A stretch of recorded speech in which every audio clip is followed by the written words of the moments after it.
Los medios impresos de los siglos pasados eran, por decir poco, muy diferentes a lo que conocemos hoy en día. Hablando claro de la versión clásica. La versión impresa, el papel grande que tomas con las manos compuesto por varias hojas unidas. A mediados del siglo XIX, los ahora llamados periódicos eran en realidad gacetas, publicaciones impresas con información específica emitida por los mandatarios, y altamente influidas o estrictamente relacionadas con el clero. El papel limitado de las mujeres durante esas épocas tocaba todas las industrias, si así podemos llamarles, todos los oficios, básicamente todos los espacios públicos existentes, y por supuesto, los medios de comunicación de ese momento no eran la excepción. Nosotros somos Arlet García y Carolina Camacho, y les damos la bienvenida a Periódicas, el podcast que da una mirada al pasado de las mujeres y lo traduce al presente, con todo lo bueno y lo malo que eso puede significar.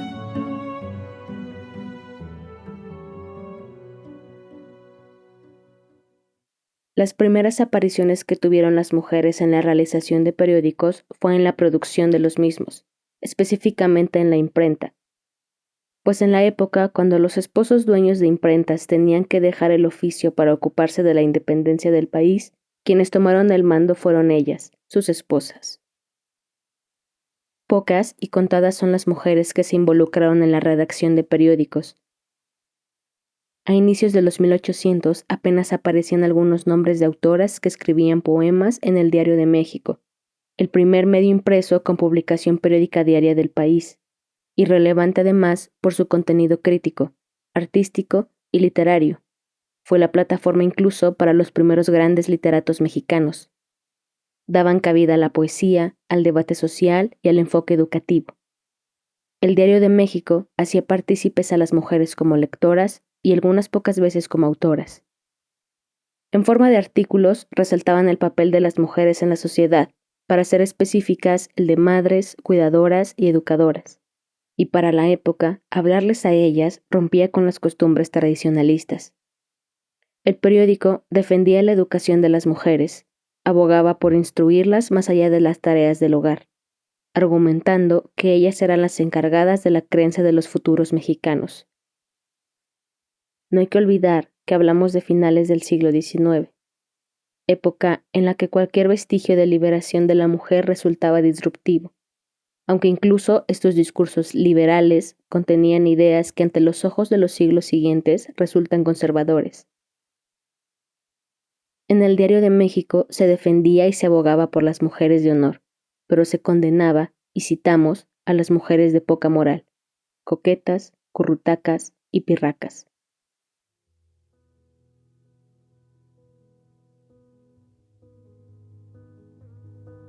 La influencia de los medios de comunicación en la sociedad ha sido enorme desde su creación, pues esa es su tarea fundamental, comunicar, hablarle a las personas.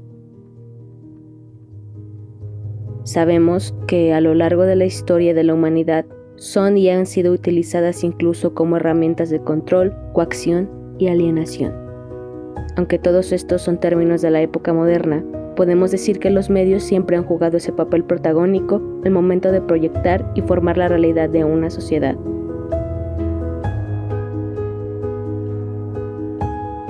Bajo ese entendido, a finales del siglo XIX, las mujeres mexicanas notaron la necesidad de tomar las riendas de su voz. Por eso, una de las primeras señales de liberación femenina antigua fue esa: crear medios comunicativos dirigidos a ellas, pero también hechos por ellas.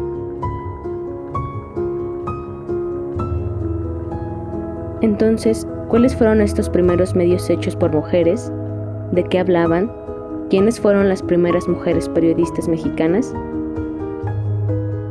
Acompáñenos a descubrir su historia.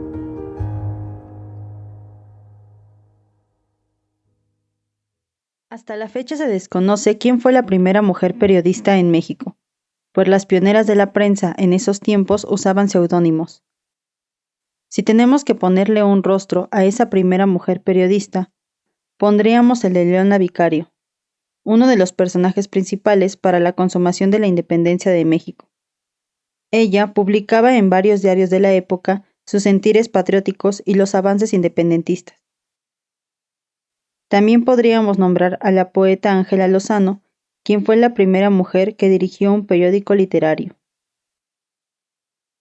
Para contextualizar un poco la época, a principios de los 1800, los periódicos o secciones dirigidas a las mujeres eran redactadas por hombres. Una de esas publicaciones, la sección titulada Presente Amistoso, dedicado a las señoritas mexicanas, desde su primer número se referían a las mujeres como seres con un instinto de debilidad, que buscaban un ser más fuerte que ellas para sostenerlas, protegerlas y defenderlas.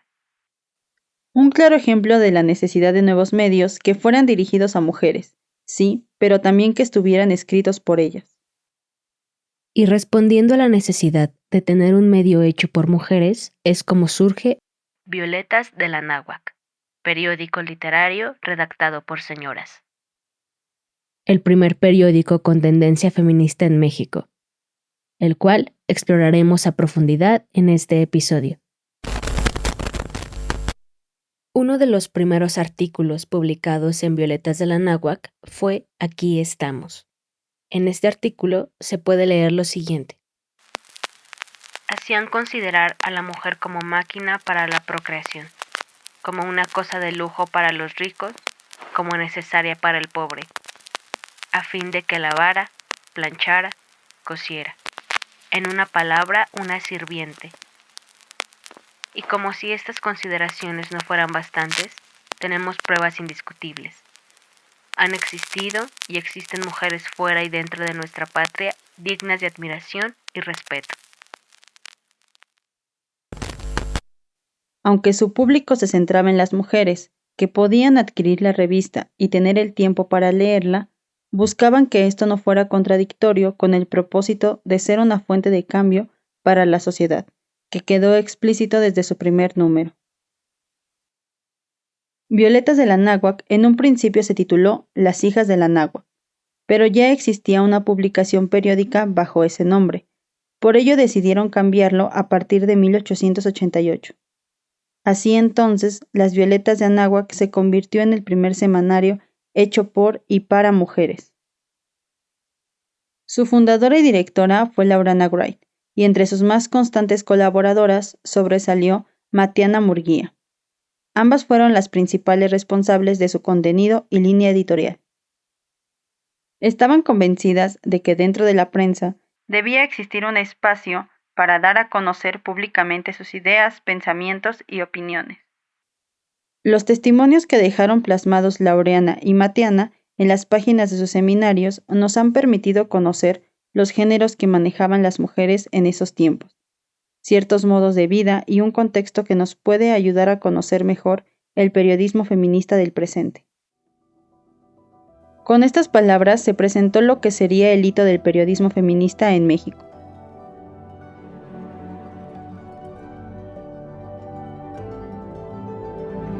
Con el ramo de oliva entre las manos, como muestra de la regeneración intelectual de la mujer, vivificadas con las más puras enseñanzas de la antigüedad, se presenta hoy al público el modesto periódico Las Violetas de la Náhuac.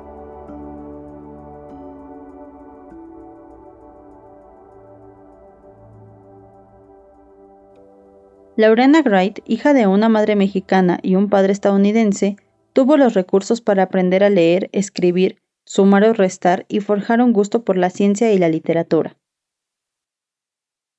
A sus 19 años empezó a dar a conocer sus poemas a revistas especializadas que le invitaban a colaborar. Y durante 4 años, en las publicaciones literarias más importantes de la época, Laureana publicó sus poemas sin interrupción.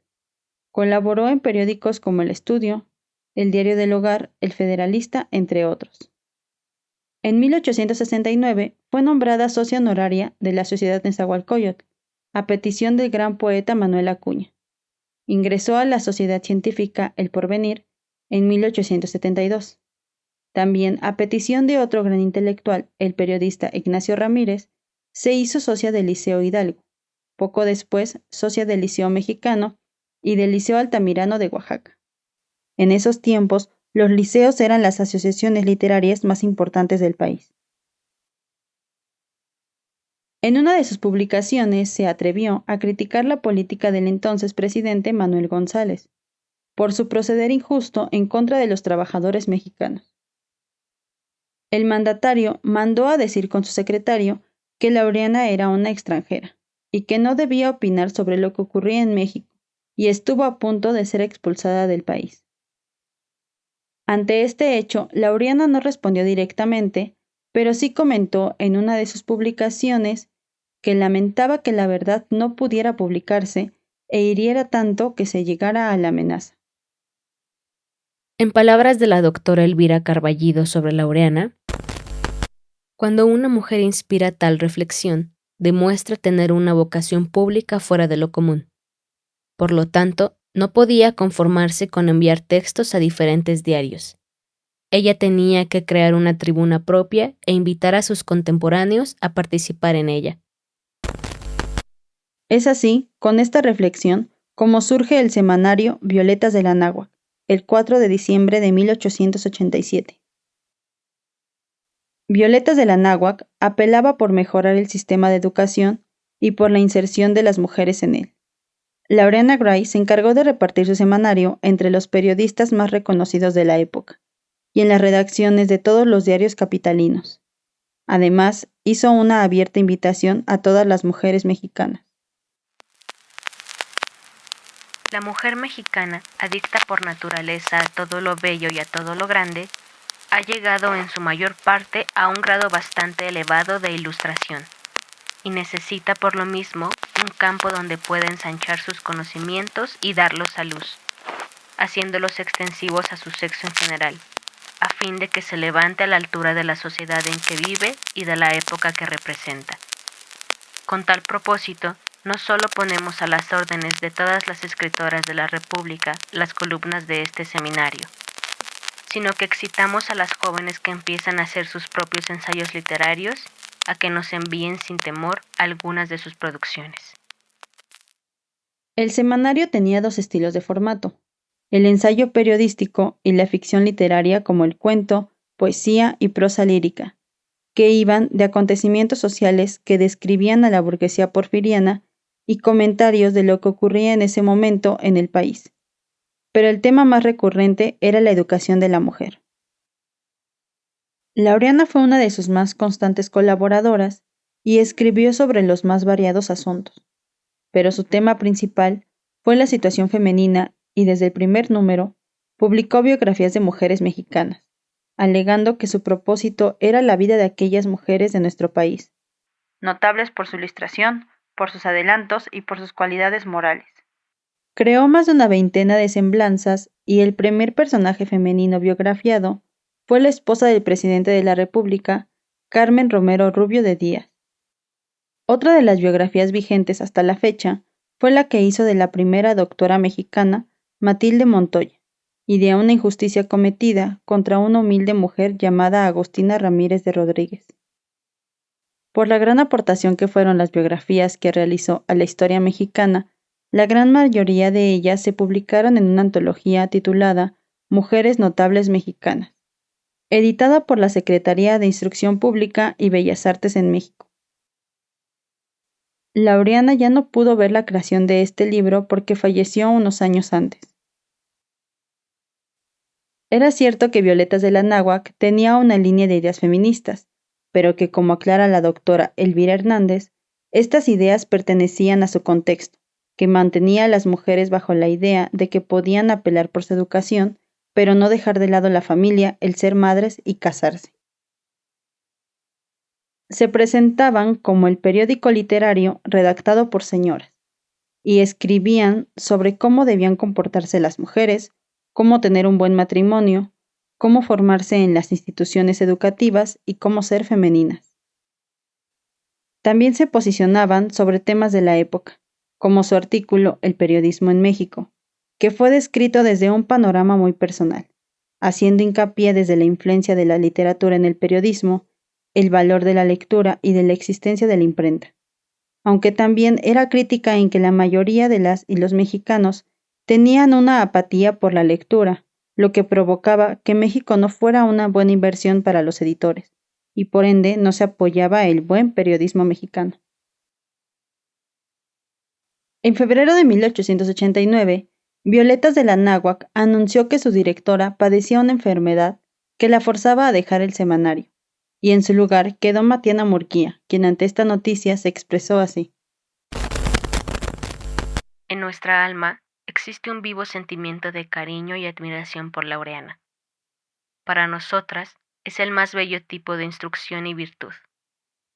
Y cuando hemos tenido ocasión de apreciarla como mujer, como madre y como poetisa, hemos exclamado de lo íntimo de nuestra conciencia: si todas las mujeres sintieran como ella, si todas las madres educaran como ella, si todas las escritoras pensasen como ella, la regeneración social pronto dejaría de ser una irrealizable utopía.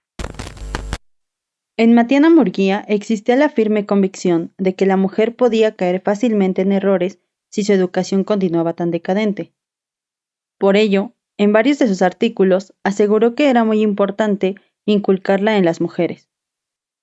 También habló por primera vez de la brecha salarial que existía entre profesores y profesoras, y hacía críticas a las mujeres de la clase alta y a las de la recién creada clase media en el Porfiriato. Aunque Laureana dejó de colaborar y dirigir Violetas de la Náhuac, ella seguía siendo una mujer de letras, y en 1893 dio a conocer un artículo en el semanario El Correo de las Señoras, titulado La Mujer Perfecta, donde criticó el deber ser impuesto a la mujer por la sociedad y vislumbró otra manera de valorarla. A ella también se le acuña uno de los primeros escritos feministas que hablaban sobre la igualdad de género en México. Matiana mantuvo el semanario con el mismo contenido y línea editorial. Por desgracia, sin explicación alguna, la publicación dejó de circular el 24 de junio de 1889, 4 meses después de haberse hecho cargo del periódico, siendo este el fin de Violetas de la Náhuac, pero no de las mujeres en el periodismo mexicano. Por cierto, la influencia que tuvieron las Violetas de la Náhuac en la creación de otros semanarios de mujeres es algo en lo que seguramente profundizaremos en los próximos episodios. Lo que decían las Violetas es cierto. El periodismo en México e incluso en Latinoamérica ha caminado por vías fangosas probablemente desde su creación. Existe una indiferencia constante por parte del público. Pero no les culpamos. El periodismo, en su historia, más de una vez ha respondido a los intereses individuales, olvidándose de la base del oficio. Pero también nos atrevemos a decir que para nosotras, la luz al final del túnel son los medios periodísticos independientes. Justo ahora, podríamos nombrar una gran lista de medios independientes en México y en Latinoamérica dirigidos por mujeres.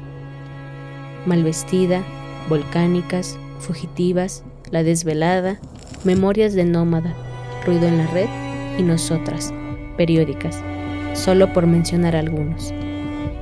Seguimos los pasos de Violetas de la Náhuac, rompiendo los sesgos de que las mujeres no podemos exponer nuestros pensamientos y análisis ante los hechos que ocurren en el país y en el mundo, y las injusticias a las que estamos sometidas.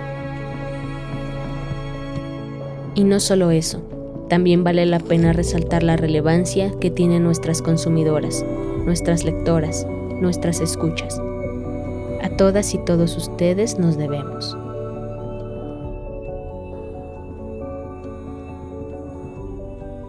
Pero la lucha de las periodistas y las lectoras sigue existiendo, y con ella la creación de medios independientes para seguir la meta de que, tal vez dentro de algún tiempo, habrá otras jóvenes que, siguiendo nuestro ejemplo, se lancen al difícil camino del periodismo, afrontando todas las espinas que en él se encuentran.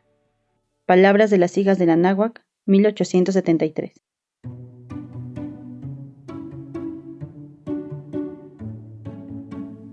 Este episodio fue posible gracias a el libro El género es el mensaje, Mujeres periodistas en México, de la investigadora en mujeres periodistas, la doctora Elvira Hernández Carballido, y todo el trabajo que ha realizado para que podamos conocer el camino de nuestras antecesoras.